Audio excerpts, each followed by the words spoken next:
segunda parte, tenemos Vale, que iniciar la segunda parte donde ibas a hablar del tema del color, ¿sí? Y la cuestión matemática al respecto. de acuerdo. Voy a compartir pantalla. ¿Sí, señor?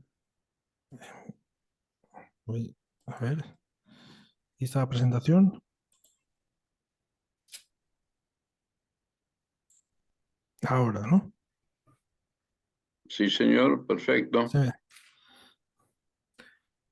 Bueno, pues continuamos. Esta es una disertación matemática, es la séptima que hago y es sobre el color. En ella veremos unos conceptos previos relacionados con lo dicho anteriormente. Veremos una clasificación de los colores según RGB, una clasificación de las pinturas bajo la luz blanca y una conexión con la sistémica. Esta conexión es fresca, es novedosa, bueno, sigamos adelante. Veamos los conceptos previos. Eh, Aquí están, son 4 conceptos. A las líneas horizontales que veíamos anteriormente las he llamado capas de la clasificación, eh, que vienen a ser conjuntos que, que, pero para distinguirlo de los conjuntos de los subconjuntos las he llamado capas de la clasificación. Luego cada capa tiene sus conjuntos que serán conjuntos de la capa n, para poner un poco, para esclarecer, para diferenciar unos conjuntos de otros. Y aquí tenemos una resolución de la clasificación, una clasificación de n capas. Si tiene n capas, la resolución sería el, mayor cardinal del conjunto de la capa n. Si el cardinal del conjunto, si el mayor cardinal o el máximo es 10, pues la resolución será de 10. Sin embargo, si la clasificación, o sea, si este cardinal tiene un máximo de 1, tendremos una clasificación unitaria, donde donde todos los conjuntos, como mucho, tienen un elemento o el conjunto vacío. Es interesante para lo que vendrá más a continuación. Veamos una clasificación de los colores según RGB. Viene a ser aplicar lo que hemos dicho antes a lo que se está dando en la clasificación de los colores. Aquí, como, como decía Rafael Rodríguez en la introducción, el color en sí, pues eh, se dice que no existe. Entonces lo que hacemos es estudiar el estímulo cromático, que viene a ser eh, que lo produce la luz. La luz, bueno, este estímulo tiene, eh, sin entrar en detalles, puede tener rojo o no puede tener rojo, viéndolo de manera intuitiva. Si entramos en detalle, pues sería más largo, ¿no? Podemos ver que si tiene verde o no tiene verde, y si tiene azul o no. Serían los 3 colores que son RGB, ¿no? Si tuviésemos tetranopes, añadiríamos una capa, eh, porque estos son una clasificación basada en la teoría tricromática y se basa en los 3 conos. eh, y aquí pues tendríamos 8 colores básicos, que sería el blanco, el amarillo, el magenta, el rojo, el cian, el verde y el azul. Y el negro. El negro viene a representar la oscuridad. Pero una preguntita, ¿te puedo hacer una pregunta ahora? Sí, sí, sí. Ah, perdona, si le das para atrás es que me parece muy irrelevante. Has puesto el Anterior. rojo antes que el verde. ¿Para ti es por algo en concreto o podrías poner el azul y luego el rojo y luego el verde? No sé, se puede cambiar estas capas, como las he llamado últimamente. Se podría poner el verde de arriba y el rojo abajo, y los conjuntos de abajo serían los mismos, pero a lo mejor con orden diferente. No hay Ah, una jerarquía aquí. claro, Es porque aparente. según tu concepción estás cambiando de una representación jerárquica a una representación horizontal. Para ti este modelo es horizontal. De Esta momento, representación del conocimiento que tú estás haciendo es horizontal en términos estrictos. eh, bueno, hay una horizontalidad y no sé en términos estrictos decirte si sí o si no, porque habría que definir qué es una representación horizontal. Pero así viendo gráficamente es bastante horizontal. Ajá, vale. O sea que por Ah, eso, como es horizontal, es que puedes poner azul y luego rojo y luego verde. O sea que no hay, por ejemplo, el eje cromático de la luz, este primer sí, no es el elemento unitario que predomina y del cual se derivan todos los demás. O sea, en cierta forma sigue siendo un poco jerárquica, era lo que yo te quería preguntar, o tú no lo ves así. puede haber un poco de jerarquía, pero, pero sí que hemos pasado de una verticalidad, de una representación vertical a una representación horizontal. Y ya está. Si quieres, Vale, continúa ok. un poco. Vale, Sí, dime. gracias por todo. Gracias. Sí, sí. es- bueno, es que luego vuelvo aquí. Y aquí tenemos los 8 colores. ¿Se ve el ratón? ¿Se ve? Bueno, tenemos a la esquina inferior el rojo, luego en la otra esquina el amarillo, el verde, luego arriba el cian, el blanco, el magenta y el azul. Y entre ellos tenemos colores intermedios, pero estos solo son 27 colores y representa una reducción del cubo RGB, eh, que es, si queremos ver la parte de atrás, a ver si vale. La parte de atrás sería así, gira aquí y ya está. Y se ve que en la antípoda del blanco o en el vértice opuesto está el negro. Esto es, vamos a seguir un poco más adelante, porque a donde quiero llegar es aquí. Tendríamos lo mismo y ahora si numeramos, tal como se había dicho antes, tendríamos 3 síes. El primer sí lo obviamos porque es el conjunto objetivo que queremos clasificar, ¿no? Y ya suponemos que está en él. Y entonces los de abajo es 3 síes, 3, 1, 1, 1. O sea, 3 unos. 2 síes y un no, 1, 1, 0. Un sí, un no y un sí, 1, 0, 1. ¿Se va viendo?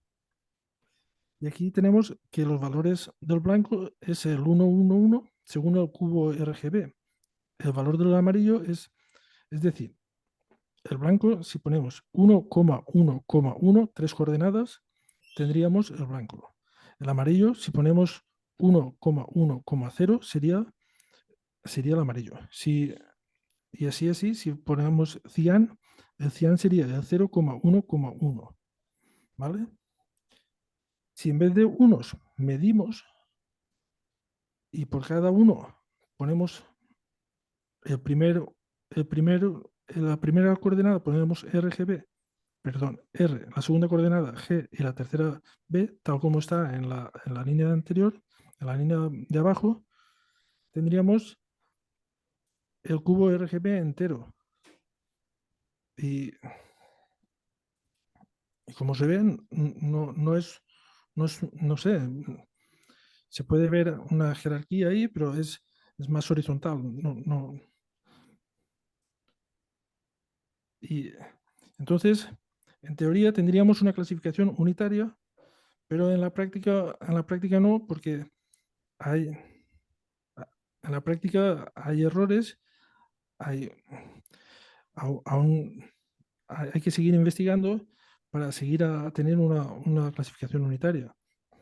Y aquí tendríamos, si intentamos sumar estas coordenadas, no nos daría, o sea, si las sumamos de manera euclidiana, no tendríamos la suma de los colores. Para sumar los colores habría que aplicar la regla de la palanca, que se dice, ¿no? Que viene a ser como para explicarlo en pocas palabras, una media aritmética entre los colores. Se le asigna un peso a cada color y se calcula la media aritmética. Es un poco así, ¿no? Entonces, y aquí, para conectar un poco más con... Aquí, aquí vamos a clasificar las pinturas bajo la luz solar o la luz blanca. Entonces vamos a llegar un poco más de la clasificación. Aquí partimos de una pintura, de cualquier pintura, de un tipo de material, y vamos a clasificar todas estas pinturas. En principio, la teoría tricromática dice que hay tres, pero hay otras teorías que dicen que hay más pinturas primarias. Entonces, dejo n como un número abierto y seguiríamos haciendo lo mismo, sí y no, y sí y no, y luego mediríamos la cantidad en mililitros o en miligramos o la unidad más pequeña que queramos, y iríamos teniendo lo mismo que antes, pero esta vez serían mezclas de pintura. Esto es un poco, aquí me estoy basando en el artículo que, vamos a ver, aquí cabría esperar un semigrupo que ya tiene una estructura algebraica y que nos restringimos a la luz solar blanca. Y aquí hago referencia al artículo que se publicó en RIS para ir conectando los colores, las clasificaciones y la sistémica. Y ahora, ¿tenéis alguna pregunta o sigo adelante?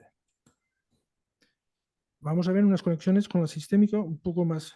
Este tema es un poco fresco, y aquí a lo mejor hay alguna imperfección, pero me gustaría compartirlo con ustedes.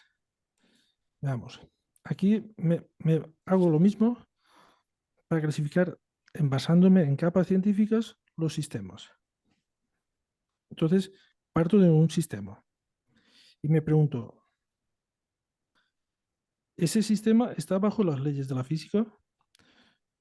Si es que sí, pues sí. Si es que no, hay muchos que no. Los sistemas formales y sistemas conceptuales no están bajo las leyes de la física. Y bajo las leyes de la química, y bajo las leyes de la biología, y luego bajo la psicología, y en la siguiente capa me pregunto sociología o ciencias sociales, haciendo referencia a abierto o cerrado.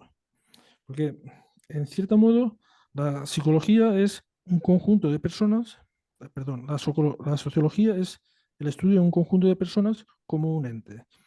Si la psicología es abierta, da lugar a la sociología. Esto se podría un poco cambiar, pero sugiere esto, ¿no? Así, de esta manera, si es abierto o cerrado, podríamos intercambiar la capa y ponerla arriba y decir, es un sistema físico y está abierto o cerrado, que en principio, pues ahí no tiene sentido sociología, pero pues sí que es un poco el conjunto de los elementos, si están abiertos o cerrados y pasan a formar un conjunto más grande. No les veo convencidos. Y en el último instante tendríamos la historia o la dinámica, que sería eh, está sujeto a las leyes de la dinámica o a las leyes del cambio en el tiempo. Porque aquí tendríamos, me baso en la idea de que la física, este es una jerarquía tradicional que se ve que lo que se cumple para la física debe cumplirse para la química, debe cumplirse para la biología, debe cumplirse para la psicología y así, así. Y entonces, digamos, a la teoría de Hawking, a Stephen Hawking, y a la teoría del Big Bang, que dices, eh, el Big Bang es un poco el estudio de la historia de la física, ¿no? o del universo. Entonces, bueno, aquí surge una clasificación basada en capas científicas de los sistemas. Y sí que me gustaría compartir con vosotros las impresiones que, que les, que les lleva esta clasificación.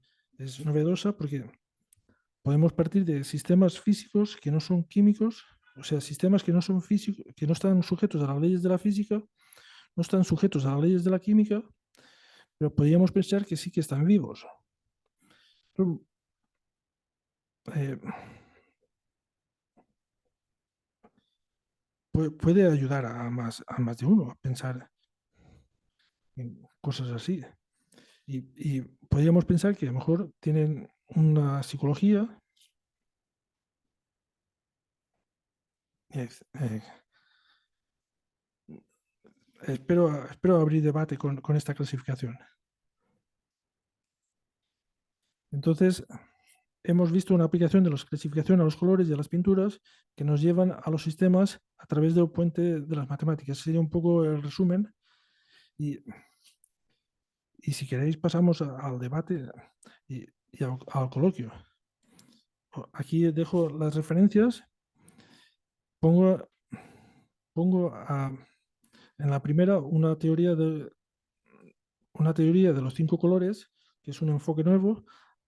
Luego vuelvo a nombrar a José Manuel Gualda, el artículo de Risch, y aquí pongo a la ponencia de Cisto, porque la última diapositiva, la clasificación de los sistemas, si seguimos descendiendo y seguimos midiendo, podríamos llegar a una identificación numérica de los sistemas, acciones y estados.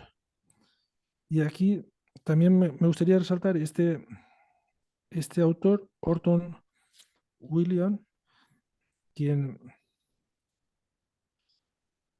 usó la teoría de conjuntos para clasificarlo, para enseñar, eh, usa usa la teoría del color para enseñar álgebra y teoría de conjuntos.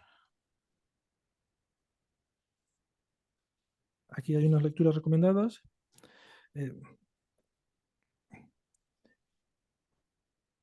Y aquí, pues, una frase de Paul Young, un poco así. A veces la ciencia es un poco lo que ha pasado aquí, ¿no? Que la ciencia está en el aire, ¿no? Él decía, love is in the air, y aquí se puede decir que la ciencia está en el aire y se percibe, se respira, y de algún modo hemos convergido aquí mucha gente. Muchas gracias. Les dejo mi nombre, mi blog personal y mi dirección relacionada con el blog, y ya está. Dejo de compartir. Muchas gracias, Alejandro. Realmente muy, muy interesante este enfoque que le has dado a los colores, ¿verdad? Es Sí. decir, así que, y esto se une con lo que empezó al principio Rafael cuando nos introdujo en esto, que los colores en realidad es la manera en que nuestras células en el ojo le traducen la información recibida en longitudes de onda al cerebro, ¿verdad? Y es lo que nosotros llamamos colores, y que distintos seres vivos le dan distintas maneras de interpretarlo, pero muy, muy interesante, y sobre todo esa manera en que se une de nuevo con la sistémica. Abrimos la conversación nuevamente, a ver quiénes pueden estar interesados en contarnos un poco al respecto. Rafael. Sí, yo voy a hacer una pregunta, Alejandro. Cuando había una frase que puso que había que partir en su primera parte, habría que partir del pensamiento dicotómico para llegar a uno diverso. Entonces, quería saber en qué medida esa palabra de diverso se podía reemplazar o no por sistémico. Eso como primera pregunta, si es lo mismo o si el conjunto diverso es disjunto o es de igual o es distinto, es más amplio o menos amplio que el concepto sistémico.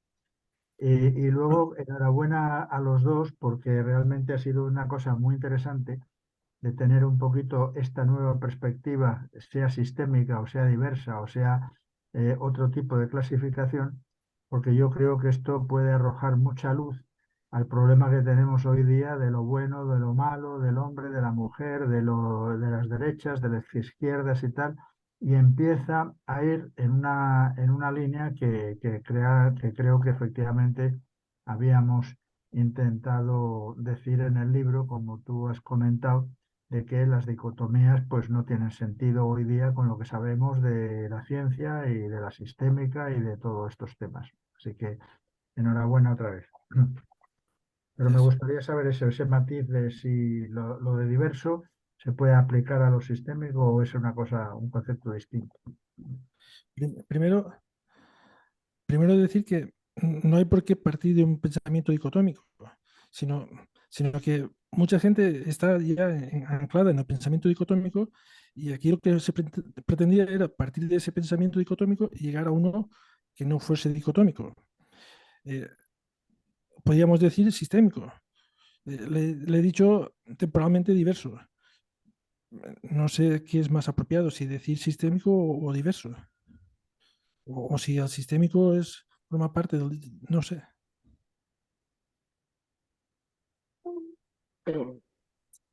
No, puede ser un problema de terminología nada más, pero vamos, que yo creo que el concepto está muy claro. El concepto está muy claro de que tenemos que ir desde un pensamiento dicotómico a otro tipo de pensamiento que no sea lineal. Y ya está, y Exacto. llámale como quieras. Pues sistémico. A mí me ha Sistémico. gustado mucho. Enhorabuena, Alejandro, de verdad.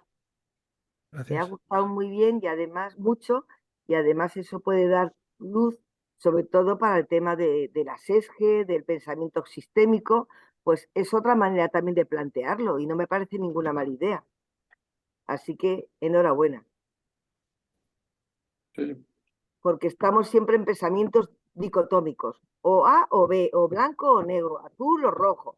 Siempre es así, pues no. Lo que pasa es como que es una encerrona esto de las dicotomías, porque Sí, nos anula opciones, ¿sí? Sí. Si tú eres mi amigo o mi enemigo, no me deja en el medio nada, ¿sí? Este, y están las sí, personas que solo quieren ser conocidas nada más. Mm. Pero digamos que en toda dicotomía existe ese problema, ¿verdad? Eh, sí. digamos que es un poco lo que en su momento digamos, los conjuntos borrosos buscaron eliminar, ¿sí? Digamos, manejar la situación de una manera diversa, ¿sí? Es decir, eso yo creo que es así. Y en definitiva, siempre lo diverso es una mirada sistémica. Sí, Sí. Por lo sí. menos es así. La otra cosa es que, a ver, hay un tema acá en esto, es que desde las matemáticas y por salir con esto de lo dicotómico y demás, se llegó al problema de las probabilidades, ¿sí? Y, y, y si bien es muy potente las herramientas que nos brindan las probabilidades, también es cierto que tienen sus encerronas, ¿sí? Porque digamos, nos dan un número único para una situación que es compleja, ¿sí? y eso ya de por sí es una restricción importante. Parecería que con eso solucionamos el problema de la complejidad porque disminuimos el nivel de complejo, pero en realidad lo que hacemos es apartarnos del conocimiento de lo que es de la realidad, digamos, ¿verdad? Es decir, ese es el otro problema, ¿verdad? Entonces, tenemos que ir viendo de qué manera se puede hacer eso. De todas formas, hay trabajos muy interesantes en los cuales se ha hecho, por ejemplo, digamos, una ampliación del teorema de Bayes, que es uno de los teoremas críticos en la teoría de probabilidades, e incorporándole justamente la lógica borrosa, ¿sí? Es decir, que hay en esto un campo notable, ¿verdad? Y lo hemos visto en estos últimos años cómo explotó cuando la inteligencia artificial y la gamificación y los algoritmos genéticos y etcétera, etcétera, se nos vinieron encima para darnos esta nueva realidad de la inteligencia artificial, ¿no? Creo que Francisco debe tener algo al respecto que decir seguramente. Bueno, pues encantado Ricardo, de que me permitas participar una vez más. Bueno, sí, a mí me interesa especialmente, Alejandro, que esas clasificaciones, conforme la ciencia se va haciendo más compleja, es muy, por ejemplo, para el mundo de la psicología, una pirámide de Maslow, hoy día se están haciendo pirámides de Maslow para muchos temas que no son estrictamente psicológicos, y porque precisamente va de lo general a lo particular o de lo particular a lo general. Entonces yo creo que este sistema dicotómico que tú has ido planteando puede ser muy interesante para ese tipo de campos. Me viene ahora a la cabeza la psicología, sobre todo, el tema de los recursos humanos, es decir, en sistemas que son complejos por las personas, por cómo pensamos. Entonces, yo creo que puede ser muy interesante. Es una cosa que tiene un desarrollo en muchas ciencias, ¿no? Tú has puesto ahí, por ejemplo, la física primero, la química después. Eso, si se lo preguntas a un químico, te diría que la química va en la parte más arriba y la física va después. Si lo pregunta a un físico, pues te lo pondrá como tú lo has hecho, ¿no? Entonces, bueno, también ahí habrá que ver por qué se hace cada cosa y quizás sirva para alumbrar pues cómo las ciencias van evolucionando, ¿no? Yo creo que es muy interesante, a mí me ha parecido bastante interesante. Sí. Sí, ahí cojo Todos queremos ser el sol de Copérnico, ¿verdad? Sí. Sí, y mi pregunta es, por ejemplo, aquí puede haber un sistema que no sea físico, no sea químico, y sin embargo se le puede considerar vivo, que sea biológico. Que esto es un poco paradójico para hoy, ¿no? Esto es un poco impensable decir, ¿cómo puede ser que esté vivo si no tiene una parte física ni tiene una parte química? No está Bueno, sujeto a la ley sí, sí, pero sobre eso sí se está trabajando muchísimo, ¿eh? Juan Pérez Mercader, no sé si lo conocéis, catedrático de Harvard, muy amigo mío, muy amigo mío. Él tiene un laboratorio donde está creando vida. Él ha sido el director del Centro de Astrobiología de la NASA en Madrid, y es una de las pocas personas en el mundo no americano, hay solamente dos, que tienen la medalla de la NASA. Es como te digo, catedrático de Harvard y buen amigo mío. He ido muchas veces allí con él. Pues Juan tiene un laboratorio muy especial en el que están creando vida que no depende del ADN.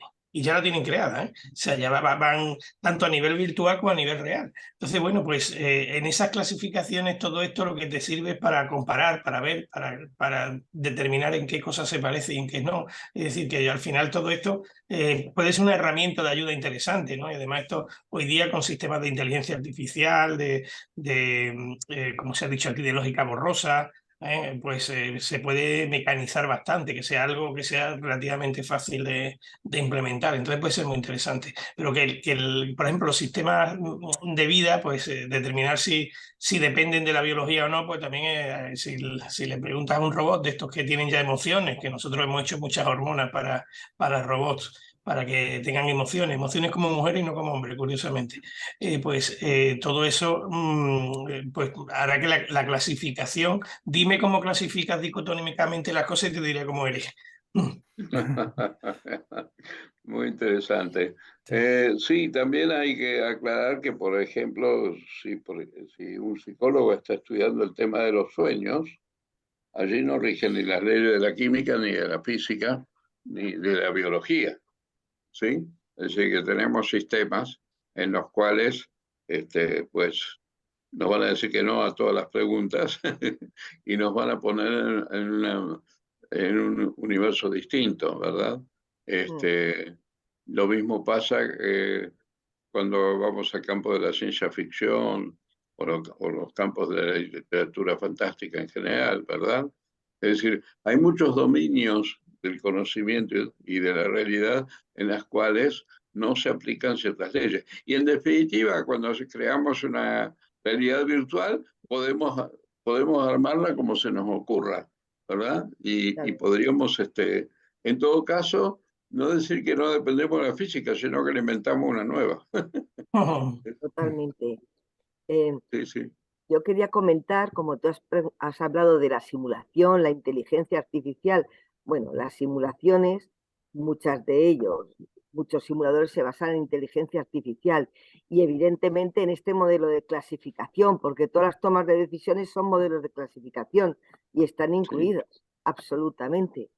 Es decir, claro, que ha explicado Alejandro está totalmente incluido tanto en los modelos de clasificación, en los simuladores empresariales, eso vamos, lo tengo seguro porque lo sé y lo he visto, y también en todas las tomas de decisiones. Son modelos de los que ha explicado totalmente Alejandro. Sí, sí.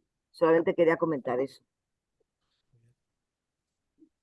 Bueno, realmente se ha abierto acá todo un nuevo campo de conocimientos, ¿no? ¿Verdad? Y con esta idea de Alejandro y este planteo que hace, nos abre los ojos hacia un montón de posibilidades, ¿verdad? Y además, tengo que decirlo en lo personal, me permitió ver que había algo que sin querer uno tenía una trampa que no veía y estaba metido en la trampa, que eran las clasificaciones exhaustivas y excluyentes, ¿verdad? ¿Mm? Es decir, y en definitiva obran como una especie de cepo mental, ¿verdad? Para poder hacer las cosas mejor. Yo tengo una sugerencia, porque y además un tema, un anuncio, yo creo que lo sabéis todos, pero conviene recordarlo, aunque lo recordaremos oficialmente. El próximo evento que vamos a tener de la SESGE va a ser el 5 de julio. El 5 de julio vamos a tener una reunión muy interesante entre la SESGE y la Fundación Konrad Adenauer, precisamente para hablar de la educación y del futuro de la democracia, que está tan mal hoy día. Entonces, uno de los primeros factores que sugiero que pueden ser de esa escuela de democracia precisamente es el pensar que no dicotómicamente, sino de pensar de una manera mucho más abierta y que se sepa de partida que las cosas no son ni blancos ni negros, ni buenas ni malas, ¿no? Entonces, esto creo que es enormemente importante y necesario en el mundo que vivimos, que es completamente dicotómico y además que está enfrentado. Entonces, yo creo que a lo mejor podríamos empezar por ahí la escuela de la democracia, para decir que las cosas no son dicotómicas.